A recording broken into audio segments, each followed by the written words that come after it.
Bienvenue, madame, mademoiselle, monsieur, pour ce vidéo rendia du samedi soir. Il ventait, il faisait froid. Vous souvenez-vous, la dernière tempête d'hiver que nous avons eue ici au Québec?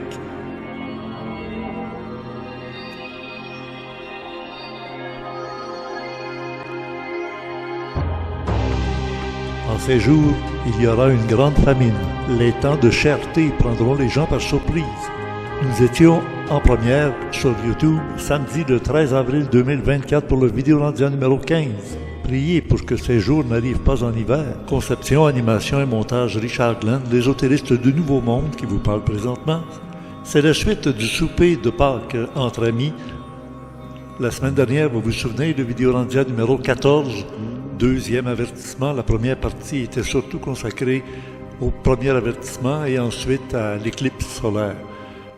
Ne manquez pas de consulter le complément surprenant à l'adresse orandia.com. Surtout pour l'émission d'aujourd'hui, je me fie sur vous pour aller chercher de l'information complémentaire à tout ce qui est dit. C'est très particulier, très pointu sur le plan scientifique. Il y a le club créé à l'adresse orandia.ca, dirigé par le concepteur lui-même, François Deschamps, qui a un site super important à l'entrée gratuite pour tout le monde, où on a accès à son site. Après les grands vents et la tempête, voici le calme qui est revenu et j'en ai profité pour prendre l'air.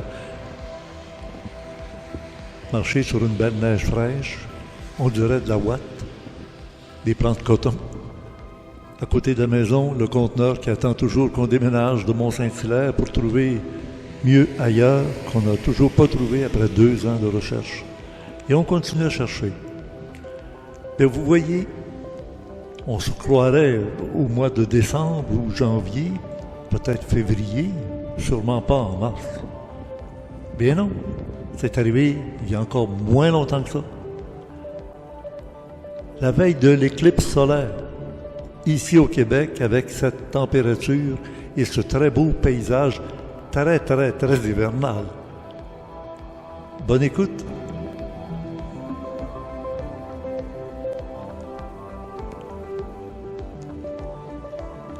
Ouais, vous vous souvenez? C'est comme si c'était hier. Mais en réalité, c'était hier. Non, plutôt la semaine dernière. Et puis, Geneviève m'a donné l'idée de venir filmer. Voyez-vous comment c'était la semaine dernière, en une semaine? C'est vraiment incroyable. Regardez comme les arbres sont couverts de neige. C'était la dernière bordée de neige ici au Québec. On était pas loin de voir la fameuse éclipse solaire dans quelques jours pour maintenant. Ouais, c'est déjà de l'histoire passée, c'est de l'histoire ancienne, comme on dit. Mais là, j'ai l'idée de revenir à notre époque maintenant. Comme vous voyez, c'était ça. C'est un peu un souvenir de ce qu'était l'hiver cette année. On n'a pas reçu beaucoup de neige. C'est une des rares fois où on a eu autant de neige. C'était au mois d'avril. Alors, figurez-vous, si au mois d'avril, on avait une bordée de neige comme ça, il fallait être prêt. Maintenant, le temps a passé. Il n'y a pas beaucoup de temps tant que ça. L'éclipse s'est passé le lundi passé. Et maintenant, nous allons nous retrouver. Ben oui, on est rendu aujourd'hui. Alors, on est une semaine plus tard, tout simplement une seule semaine plus tard. Puis, le décor a vraiment beaucoup changé. Hein? Ben, simplement, regardez, je le vois bien. Hop!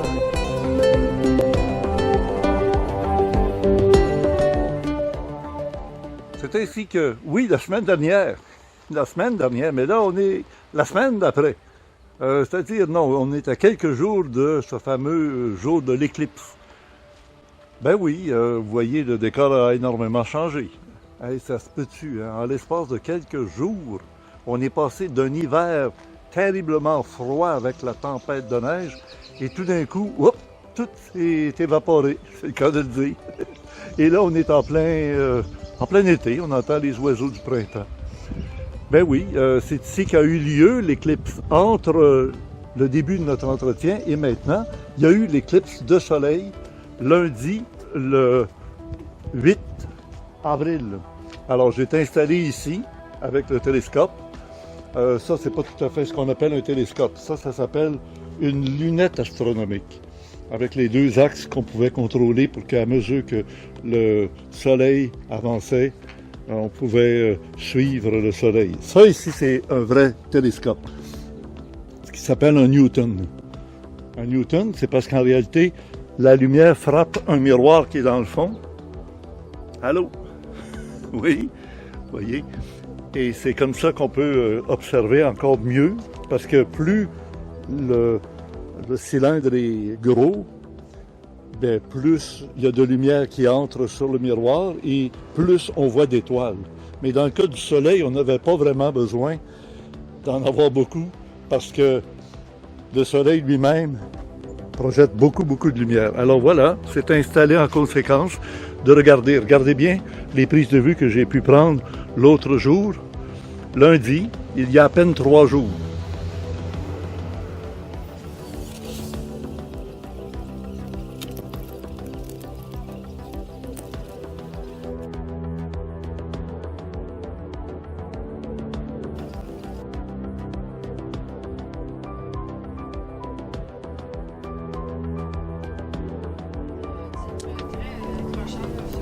Tu sais par quoi? C'est une éclipse éclipsée, ça aurait été bon. Ouais. Parce que là, tu vas en parler. Là, je vois que oui. Tiens, regarde. Celle-là, il est gros, là. Regarde, c'est ça, là. Regarde, ça grossit. Oui, oui. Ah oui. Bon, puis là, le fond va s'obscurcir un peu. Mais au début, on l'a vu plus. Ouais, mais... Ah, là, on voit une boule. Ah, elle est claire, la boule. Ah oui, une belle boule. Ils te l'ont-tu dit l'autre bord, zoom à ce moment-là? Ou c'est toi, de toi-même? Ben, j'étais intrigué, puis j'ai zoomé dessus. Ah bon, ok, donc c'est ton toi-même.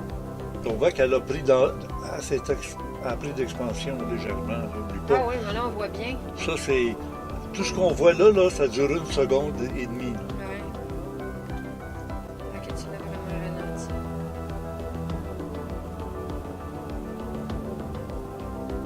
Aïe, je te dis qu'ils sont effrontés. Ceux qui font ça, ça n'a pas de bon sens. Puis, quand on voit d'où ça provient, c'est impossible que ce soit une... C'est pas une éjection de mascarade, c'est même trop proche, c'est bien Ouais, lune. là, après ça, je monte en haut parce que je me souviens que je voyais quelque chose en haut. Mais c'était moins... Oh, on va le voir encore une seconde, je sais pas. Ça n'arrête de rien, là, ça... 1 seconde et demie, il monte en haut. Attends de monter. Tu cherches le bord. Ah là, c'est là qui m'a dit. Ouais. Oui, Pour ça, quand tu dis 5 et 35. Ouais. Ouais, bonne coche. On voit qu'il y a des creux, là. Ça s'appelle des creux sur le bord de la Lune. Les creux qui grossissent, là, ça se peut. Non, en bas, c'est pas un creux, c'est quelque chose qui se dégage. Ah là, t'as spoté de quoi? Ouais.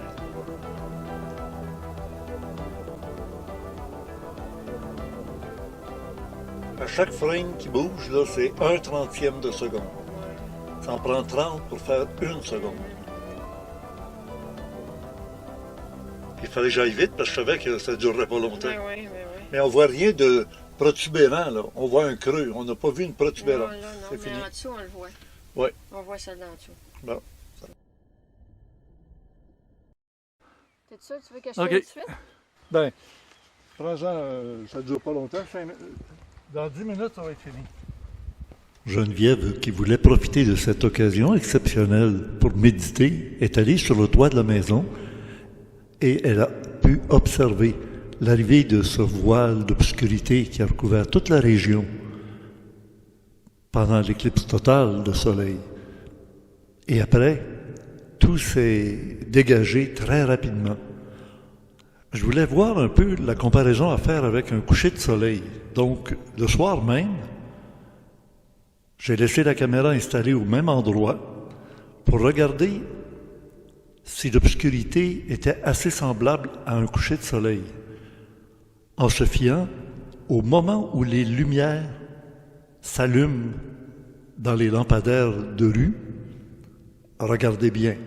Au moment où le lampadaire s'est allumé pendant l'éclipse et en même temps, je l'ai synchronisé avec la vidéo du soir, à 2 heures différentes évidemment, eh bien oui, on voit qu'il y a une différence entre les deux manifestations. Quoique le coucher de soleil s'effectue au mois d'avril vers l'ouest, exactement au même endroit où se situait encore la lumière au-dessus de la ville de Montréal, au loin.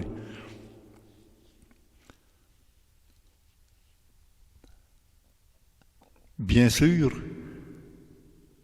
le lampadaire sous l'éclipse va s'éteindre après que l'éclipse sera terminée, alors que celui qui nous accompagnait pour la nuit est resté allumé toute la nuit.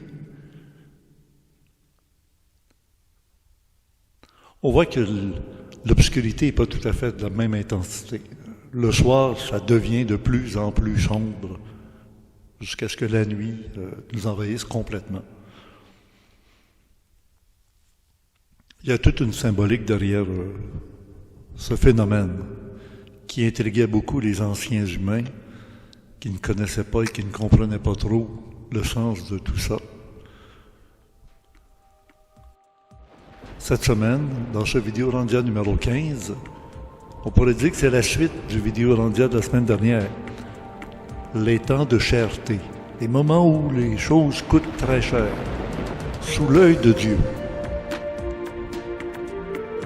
Encore une fois, vous me retrouverez avec mes amis intimes, que je connais bien et qui me connaissent bien aussi, pour comprendre ce que j'appelle les effusions d'informations ésotériques, qui me proviennent la nuit, ou même en méditation, ou même en rencontre, contact. Parlant des prophéties de la Bible, on a vu qu'un jour, le soleil s'obscurcira et la lune ne donnera plus sa lumière. À l'époque où il n'avait aucune connaissance réelle de l'astronomie, pour savoir que la lune n'émet pas elle-même de la lumière, mais c'est le reflet de la lumière du soleil. Le deuxième point qu'on a traité, c'est la destinée des nations est inscrite dans leurs hymnes nationaux. Et je vous avais suggéré d'aller sur ChatGPT, voir les différents hymnes nationaux pour savoir qu'est-ce qui attend les peuples de toutes les nations de la planète Terre, qui correspondront probablement à leurs aspirations émises depuis de nombreuses générations dans leurs hymnes nationaux. Mais on verra sur la fin de notre rencontre aujourd'hui qu'il ne faut pas, mais pas du tout, se fier à ChatGPT pour les traductions en tout cas.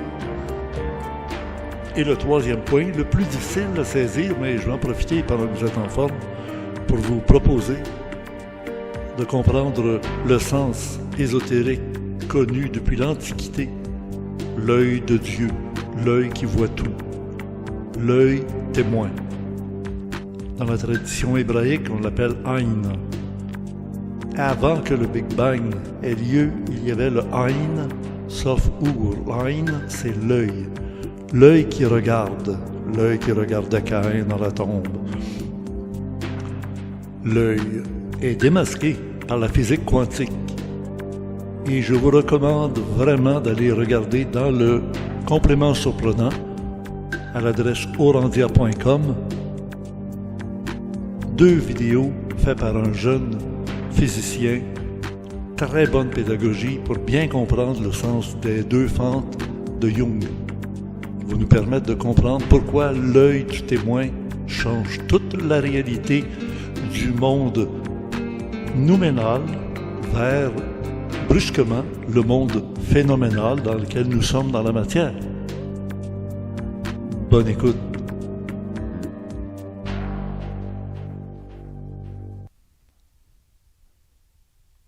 Et surtout, bonne compréhension de l'effusion de ces informations ésotériques.